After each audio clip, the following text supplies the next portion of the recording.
The doctor's words echoed in my mind as I stared at the medical report. 0 sperm count.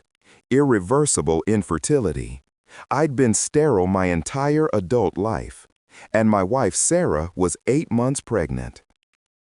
I met Sarah 6 years ago at a coffee shop in Portland. She was a pediatric nurse, warm and caring, with auburn hair and a laugh that could light up a room. We got married 2 years later and both agreed we wanted to start a family when the time was right. Last year, Sarah came home with a pregnancy test in her hand, tears streaming down her face. "We're going to be parents," she whispered. I was overjoyed. We celebrated, told our families, started preparing the nursery. Everything seemed perfect. But 3 weeks ago, I started having severe abdominal pain, the kind that makes you double over and can't be ignored. My doctor ordered a full workup, including fertility tests as part of checking my hormone levels. That's when my world collapsed. "Mr. Patterson," Dr. Reynolds said, sliding the report across his desk, "your test results show azoospermia, complete absence of sperm. Based on the additional tests we ran, this isn't a recent condition. You've likely been infertile for at least a decade, possibly longer. It's congenital." The room started spinning. "That's impossible," I stammered. "My wife is 8 months pregnant."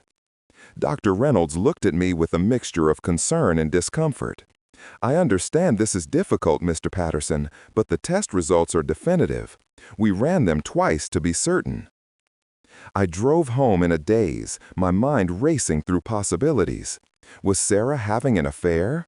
Had she lied to me about everything? The woman I trusted more than anyone in the world? I thought about confronting her immediately, demanding answers, but something held me back. Maybe it was fear. Maybe I didn't want to know the truth. That night at dinner, I couldn't look at her. Sarah noticed immediately. "Honey, what's wrong?" she asked, reaching across the table for my hand. "You've barely said a word since you got home. Did something happen at the doctor?" I pulled my hand away. "Sarah," I said, my voice barely above a whisper, "we need to talk." Her face went pale. "What is it? Is something wrong? Are you sick?"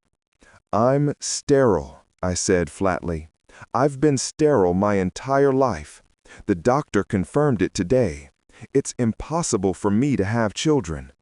Sarah's eyes widened, and for a moment she said nothing. Then tears started rolling down her cheeks. "Michael, I don't understand. What are you saying?" "I'm saying the baby you're carrying isn't mine," I said, standing up from the table. "I'm saying you need to tell me the truth, Sarah.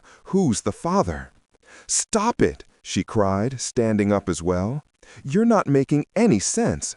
Of course the baby is yours. How could you even suggest otherwise?" "The medical tests don't lie," I shouted, my voice breaking. "I have 0 sperm count. 0, Sarah. This condition is permanent and congenital. So you tell me how you're pregnant with my child when that's biologically impossible." Sarah sank back into her chair, sobbing uncontrollably. "I don't know," she kept repeating. "I don't know, Michael. There's never been anyone else. I swear to you on everything I hold sacred." I wanted to believe her. God, I wanted to believe her. But the evidence was right there in black and white. The next few days were torture. We barely spoke. I slept in the guest room. Sarah tried to talk to me multiple times, but I couldn't bear to look at her. I felt betrayed, angry, and completely lost. My sister Emily called and insisted on meeting for coffee. "You look terrible," Emily said as I sat down across from her at our usual spot downtown. I told her everything. When I finished, Emily was quiet for a long moment. "Michael," she finally said, "have you considered that maybe you should both get genetic testing? What if there's something the doctors are missing?" "Em, I saw the results myself," I said bitterly. "They ran the tests twice." "I'm not questioning your results," she replied gently. "But what if Sarah's telling the truth? What if there's a medical explanation you haven't considered? Before you throw away your marriage, don't you owe it to both of you to explore every possibility? Her words stayed with me. That night, I proposed the idea to Sarah. I want us to do a paternity test and genetic counseling, I said. If you're telling the truth, you'll agree to it. Of course I'll agree, Sarah said immediately, wiping tears from her eyes. I'll do whatever it takes to prove to you that I've never been unfaithful. We met with a genetic counselor the following week. Dr. Chen was a soft-spoken woman in her 50s who specialized in reproductive genetics. She listened to our story carefully, took notes, and then said something that surprised us both. Mr. Patterson, I'd like to run some additional tests on you, she said. Specifically, I want to check for something called mosaic Klinefelter syndrome and conduct a more detailed analysis of your reproductive system. In rare cases, men who appear to have complete azoospermia can actually have small pockets of sperm production that standard tests miss. What do you mean? I asked. The test showed 0 sperm. Standard semen analysis collects from the ejaculate, Dr. Chen explained. But in some cases, sperm can be produced in microscopic regions of the testes that don't always make it into the ejaculate. It's incredibly rare, but it does happen. Additionally, I want to examine your wife's medical history and conduct amniocentesis for genetic comparison. Hope flickered in my chest for the first time in weeks. How soon can we do these tests? 2 weeks later, we returned to Dr. Chen's office for the results. Sarah gripped my hand tightly as we sat down. I realized it was the first time we'd really touched since this nightmare began. Dr. Chen smiled as she opened the folder. Mr. and Mrs. Patterson, I have good news.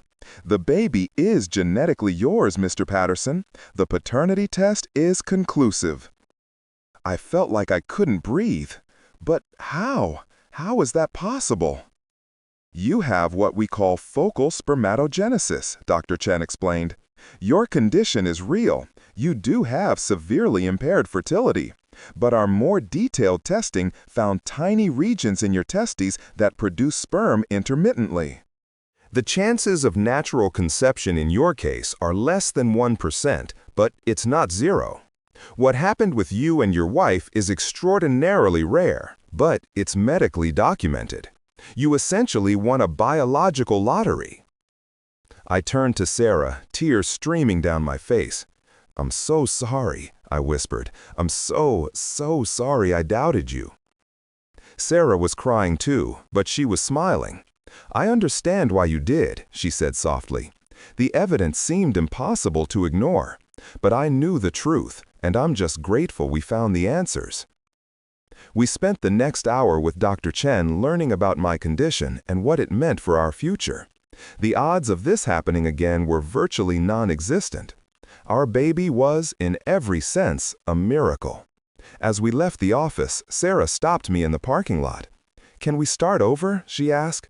Can we put this behind us and focus on becoming parents? I pulled her into my arms, feeling her pregnant belly between us. Yes, I said. I promise I'll spend every day making this up to you. 4 weeks later, our daughter Emma was born. When the nurse placed her in my arms, I looked down at her tiny face and felt overwhelming love. This little person, who statistically shouldn't exist, was here because of a miracle we almost destroyed with doubt. Sarah and I are stronger now than we were before. The crisis forced us to confront our trust, our communication, and our commitment to each other. We learned that sometimes the impossible is simply the unlikely, and that love requires faith even when the evidence seems stacked against it. I still have the medical reports from that first test. I keep them as a reminder that life doesn't always follow the rules we think are absolute. And when I look at my daughter, I see proof that miracles do happen, even when science says they can't.